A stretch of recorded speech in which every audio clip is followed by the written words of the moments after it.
Selamat malam dan shalom Bapak Ibu Saudara dikasih dalam Tuhan Yesus Kristus. Puji nama Tuhan kalau pada malam ini kita bisa bersama-sama datang untuk boleh bersatu dalam doa, dalam malam doa misi. Semua karena kebaikan Tuhan aja. Kita mau sama-sama bersatu dalam doa. Bapak yang sungguh baik, kami sungguh mengucap syukur ya Tuhan kalau pada malam ini kami anak-anak-Mu boleh datang Tuhan bersekutu melalui indahnya ibadah pada malam hari ini, yaitu pada ibadah malam doa misi ya Tuhan, semua karena kebaikan-Mu aja ya Bapa. Bapa, kami mau sama-sama Tuhan berdoa pada hari ini ya Bapa, kiranya Kau boleh berkati Tuhan ibadah pada hari ini ya Bapa, dari awal pertengahan kepada akhirnya Tuhan, biar hanya Engkau saja Tuhan yang permuliakan ya Bapa. Dan kami siap Tuhan, kami siap ya Bapa bersama-sama Tuhan untuk boleh beribadah pada malam hari ini dengan penuh ucapan syukur. Haleluya, puji Tuhan. Amin. Sebab Kau Allah yang sungguh besar dan ajaib ya Tuhan. Kau yang layak Tuhan dipuji dan disembah. Oh haleluya, haleluya. Terima kasih Tuhan, terima kasih Tuhan. Kau Allah yang sungguh besar dan ajaib. Besar dan ajaiblah karya-Mu. Adil dan benarlah jalan-Mu. Raja segala bangsa yang maha kuasa, mulia nama-Mu. Besar dan ajaiblah nama-Mu. Besar dan ajaiblah karya-Mu. Adil dan benarlah jalan-Mu. Raja segala bangsa, Raja segala bangsa yang maha kuasa, mulia nama-Mu.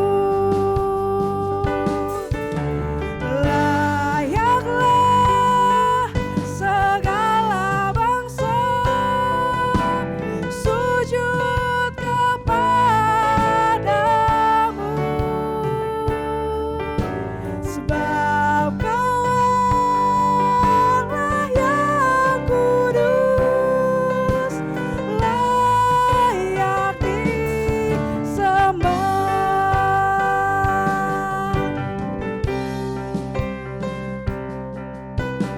Besar dan ajaiblah karya-Mu, adil dan benar, adil dan benarlah jalan-Mu. Raja segala bangsa, Raja segala bangsa yang maha kuasa, mulia nama-Mu.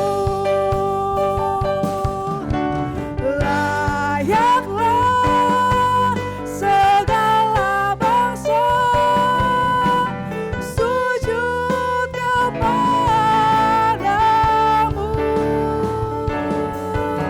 sebab Kau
Shalom, selamat malam, haleluya. Kita boleh berjumpa malam hari ini dalam ibadah malam doa misi. Ya, kita bersyukur, kita kembali hadir dalam ibadah malam doa misi, para mitra misi, para pelayan-pelayan Tuhan. Mari kita berdoa terlebih dahulu untuk firman yang akan kita dengar di malam hari ini. Kami bersyukur buat segala kebaikan Tuhan.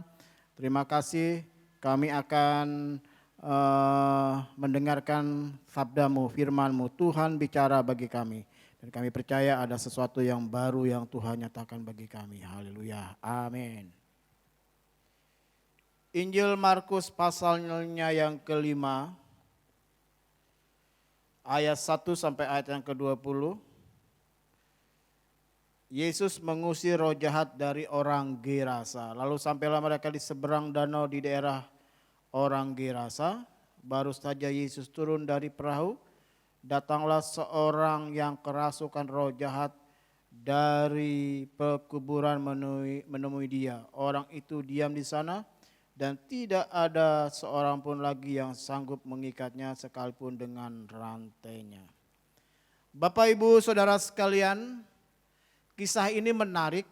Kenapa saya katakan menarik? Karena waktu Yesus sampai di Gerasa atau Gadara, Yesus mengadakan satu pelayanan yang hanya untuk satu orang. Ya, ayat 2 dikatakan begini, baru saja Yesus turun dari perahu, datanglah seorang yang kerasukan setan. Seorang, enggak banyak. Jadi pelayanan misi itu tidak hanya bicara tentang sebuah keluarga yang terdiri dari anggota keluarga, tidak hanya bicara kepada sekampung, satu wilayah, satu daerah, satu negara. Tapi ternyata pelayanan misi itu juga fokus juga kepada pribadi, satu orang. Dikatakan seorang, berarti yang pertama saya mencatat bahwa Yesus datang jauh-jauh ke Gerasa hanya untuk satu orang. Untuk satu pribadi. Bahkan perjalanan ini bukan perjalanan yang mudah, bukan perjalanan yang gampang, bukan perjalanan yang ininya mudah, ini gampang, ini hanya bisa dilakukan, bahkan mungkin dengan memejamkan mata selesai, enggak. Tapi kalau kita baca di dalam ayatnya yang ke-35 dari pasal 4, Injil Markus pasal 4 ayat 35 dengan judul angin ribut diredakan. Ya, ayat 37, lalu mengamuklah taufan yang sangat dahsyat dan ombak menyembur masuk ke dalam perahu sehingga perahu itu mulai penuh dengan air. Pada waktu itu Yesus sedang tidur di buritan sebuah tilam.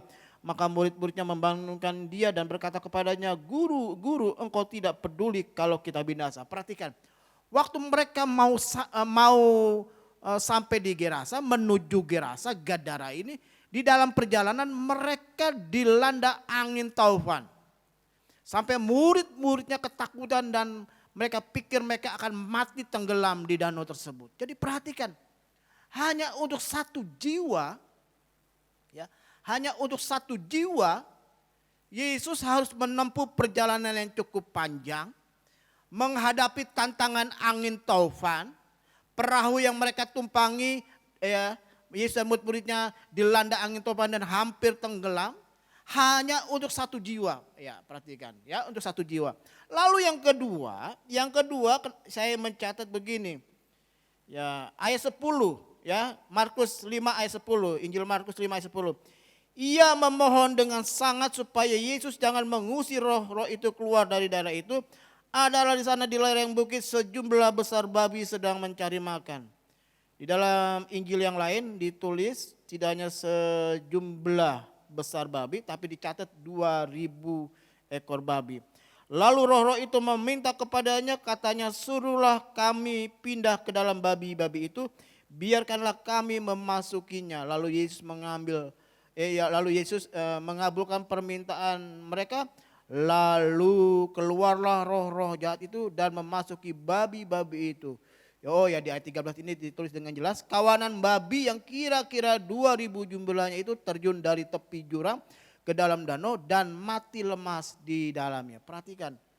Yang kedua, ada yang harus dikorbankan, yaitu babi. Jumlahnya 2000 babi. Saya nggak tahu harga babi sekarang satu ekor berapa. Taruhlah satu ekor 1 juta. Kalau 2000 sudah berapa? Ya. Jadi begitu mahal harga sebuah pelayanan. Harga pelayanan hanya kepada satu orang. Ya, hanya untuk satu orang Yesus jauh-jauh harus menempuh perjalanan yang cukup berat. Lalu yang kedua harus dibayar harga 2000 ekor babi. Bapak Ibu sekalian, di bulan misi ini dan di malam doa misi ini, di hari terakhir di bulan Oktober ini, kita menutup bulan Oktober ini dalam ibadah malam doa misi. Saya ingin ingatkan betapa berharganya hidup kita, hidup Bapak Ibu Saudara sekalian. Betapa berharganya dia datang jauh-jauh dari tempat yang nyaman, dari kerajaan sorga hanya untuk menjumpai engkau manusia yang berdosa. Bersyukurlah, gunakanlah waktu ini sebaik-baik mungkin. Pergunakanlah kesempatan Tuhan boleh berikan atas hidup kita. Nyatakan kemuliaan Tuhan melalui keselamatan yang kita terima, melalui mujizat, melalui pemulihan, melalui kesembuhan, melalui jawaban yang Tuhan berikan atas hidup kita. Kita harus berikan hidup kita ini untuk melayani Tuhan. Gak bisa berdoa, lakukan pekerjaan yang lain. Gak bisa melayani karena gak tampil pede, lakukan pelayanan mungkin dengan berdoa. Apapun bisa kita kerjakan. Di dalam ayatnya yang ke-18, ini yang dilakukan orang yang sudah diselamatkan, orang yang sudah disembuhkan, orang yang sudah dipulihkan. Pada waktu Yesus naik lagi ke dalam perahu, orang yang tadinya kerasukan setan itu meminta supaya ia diperkenankan menyertai dia. Yesus tidak memperkenankan, tetapi ia berkata kepada orang itu, pulanglah ke rumahmu, kepada orang-orang sekampungmu, dan beritahukanlah kepada mereka segala sesuatu yang telah diperbuat oleh Tuhan atasmu, dan bagaimana ia telah mengasihi engkau. Orang itu pun pergilah dan mulai memberitakan di daerah Dekapolis segala apa yang telah diperbuat Yesus atas dirinya, dan mereka semua menjadi heran. Nah, kalau udah diselamatkan, kita beri diri kita untuk ikut Tuhan, iring Tuhan. Jangan lari dari panggilan, jangan lari dari ibadah, jangan tinggalkan ibadah, malah kita harus ikut Tuhan. Jadi saksi, jadi berkat, jadi alat Tuhan yang luar biasa. Yesus ngomong kepada orang ini, enggak perlu engkau ikut aku, tapi engkau kembali ke kampungmu, ke keluargamu, ke tempatmu engkau berada. Di sana engkau bersaksi. Jadi menginjil yang paling mudah dan yang sederhana bisa kita lakukan adalah ketika kita menceritakan perbuatan Tuhan atas hidup kita. Kita bersaksi kepada orang lain. Apa yang sudah kita alami. Dulu kita sakit disembuhkan, dulu kita terhilang, kita diselamatkan, dulu kita sakit-sakitan, mengalami pemulihan. Dulu kita miskin, Tuhan pulihkan hidup kita. Dulu saya terikat dengan hutang yang miliaran rupiah dan Tuhan tolong saya, dan kita bersaksi. Apapun yang bisa kita lakukan, pengalaman kita dengan Tuhan itu menjadi alat untuk kita bersaksi keluar di sana. Dan saya percaya sama seperti orang ini membuat banyak orang heran, dan saya percaya ada banyak orang akan heran, takjub dengan perbuatan Tuhan melalui atas hidup kita. Tuhan Yesus memberkati kita sekalian. Mari kita berdoa mengucap syukur. Bapa yang baik, terima kasih buat hari ini. Betapa berharganya hidup kami. Tuhan datang menjumpai kami. Tuhan datang menyelamatkan kami. Tuhan datang memulihkan kami. Tuhan datang menyembuhkan kami. Tuhan datang mengubah hidup kami. Dan Tuhan membayar lunas. Tuhan membayar harga yang begitu mahal. Jiwa kami, hidup kami, keselamatan yang kami terima. Terima kasih, dan saatnya kami juga akan keluar memberitakan berita Injil. Pekabaran Injil terjadi melalui hidup kami, dan kami tidak harus sekolah Alkitab, sekolah teologi. Kalaupun itu panggilan khusus, kami juga akan siap, tetapi kami bisa menginjil, kami bisa menyampaikan kabar baik melalui kesaksian hidup kami yang Tuhan sudah lakukan atas hidup kami. Kami akan keluar, kami akan bercerita, kami akan bersaksi bagaimana Tuhan menolong kami. Berkati bidang misi di gereja kami, Bapak Ato Obaja dengan rekan-rekan komisi di bawahnya, komisi PI Bapak Stefanus Fendi, Dan bersyukur Tuhan juga sudah tambahkan satu anggota keluarga, lahir anak yang kedua. Kami berdoa juga untuk Bapak Reno Pasaribu menjadi ketua komisi Mesbah Keluarga, berkati Mesbah Keluarga juga menjadi kepanjangan tangan Tuhan untuk pekabaran Injil. Kami berdoa untuk Ibu Priscilla Nandohi sebagai ketua komisi pengajaran, Tuhan juga memberkati. Melalui hambamu ini juga ya kami diajar bagaimana kami jadi berkat di luar sana. Berkati GBI Batu Penjuru, berkati Bapak dan Ibu Rohani, berkati Bapak dan Ibu Gembala, berkati seluruh penatua diakan, pelayan-pelayan Tuhan, bahkan tim multimedia yang melayani hari ini Tuhan juga berkati. Dengan talenta kami semua, kami keluar untuk memberitakan kasih Tuhan, keselamatan di dalam Tuhan Yesus Kristus. Engkau yang hari ini membuka hati untuk terima Yesus sebagai Tuhan dan Juru Selamat, biarlah engkau datang kepada Tuhan, jadikan Yesus sebagai Tuhan dan Juru Selamat. Engkau yang sakit malam hari ini, Tuhan sudah menyembuhkan. Yang lemah dikuatkan. Yang sedang punya pergumulan, Tuhan juga melepaskannya, membebaskannya dalam nama Yesus. Dan akhirnya kekasih-kekasih Tuhan, sekarang terimalah berkat Allah Bapa, kasih karunia dari Tuhan Yesus Kristus, persekutuan dengan kuasa Roh Kudus, tinggal bersama dengan kita sekalian dari saat ini sampai selama-lamanya. Kemanapun engkau pergi berjalan, engkau ditentukan untuk tetap jadi pemenang. Bersama kita katakan amin. Bapak Ibu Saudara sekalian yang tergabung di Mesbah Keluarga, jadikan Mesbah Keluarga alat untuk mengabarkan Injil. Engkau yang sudah menjadi anggota mitra misi, tetap setia. Mitra doa, doa terus. Mitra daya, jadi pekerja Tuhan. Mitra dana, jangan lupa dananya terus disalurkan bagi pekerjaan Tuhan. Engkau yang tergabung di dalam bidang pengajaran, Tuhan juga memberkati. Selamat juga untuk peserta Pelangi Kristus yang sudah dinyatakan lulus dan siap untuk diwisuda. Tuhan Yesus memberkati. Terima kasih buat tim multimedia. Shalom, salam berkat untuk kita semua.